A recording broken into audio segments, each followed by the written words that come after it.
The first time Kemi stepped into the Balogun mansion, she noticed the silence. Not the peaceful kind, the heavy kind, the kind that sits in the corners of expensive rooms and reminds you that something is missing. The house was beautiful. Wide marble floors, soft lighting, the scent of wealth in the air. Everything was in place. Everything looked perfect.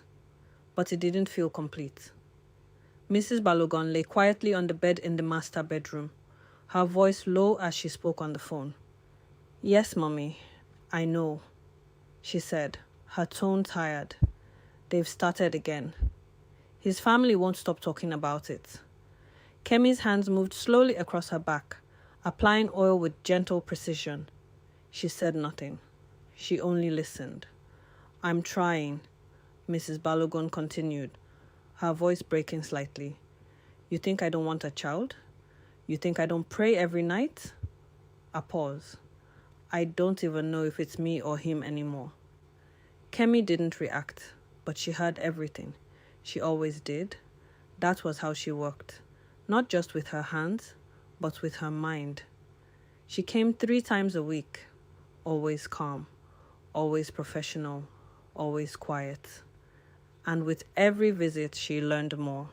The distance between husband and wife, the loneliness in Mrs. Balogun's voice, the way the house felt too big for just 2 people.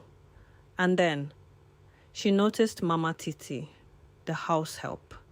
Dark-skinned, quick, efficient, always moving with confidence. She entered rooms without hesitation. She handled things without permission. She was trusted completely. And that trust stayed in Kemi's mind longer than anything else. Why her? Why did she move like she belonged? Why did she have access to everything? The thought didn't come all at once. It grew slowly, quietly, like something forming in the background. The first time Kemi mentioned it, she did it carefully. "Ma, I might be wrong," she said softly one afternoon, "but I noticed something." Mrs. Balogun turned slightly. "What is it?" Kemi hesitated, lowering her eyes. "I saw Mama Titi going through your wardrobe when you weren't around. It was a small statement, soft, uncertain, but it stayed. The next time, there was something missing, a small item, nothing too serious, but enough. And then, there was proof. Something placed where it shouldn't be. Something discovered at the right moment. Mama Titi cried when she was accused. Her voice shook. Her hands trembled. "Ma, I no do anything. I swear." But trust had already shifted. And once trust moves, it rarely comes back. By the end of that week, Mama Titi was gone. Kemi didn't react. She didn't smile. She didn't celebrate. She simply waited. Then she offered help. "I know someone," she said gently. "Someone who really needs work.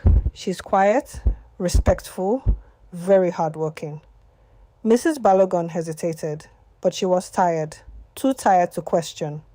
So she agreed. The woman who arrived the next day looked exactly as described. Humble, soft-spoken, careful. She kept her head down and spoke with respect. No one asked where she came from. No one questioned her background. No one noticed the brief glance she exchanged with Kemi. The silent understanding, the beginning of something deeper. That was how it started. Not loudly, not suddenly, but slowly. With patience, with silence, with a plan already in motion. And inside that quiet, beautiful house, something had already begun to take root.